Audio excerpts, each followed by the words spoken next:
好吃的多吗？然后他那里夜生活蛮丰富的，都是出来喝酒的、玩的，喝完酒出来宵夜的，一条街都是这样的，好像都是开饭馆的什么的都是的。哦，就开到公园。酒吧多，什么都多。这边从那以后不知道。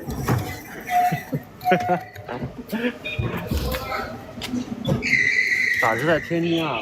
可能那个地址有那个吧，有开播地可能有那个。啊，蛮多的。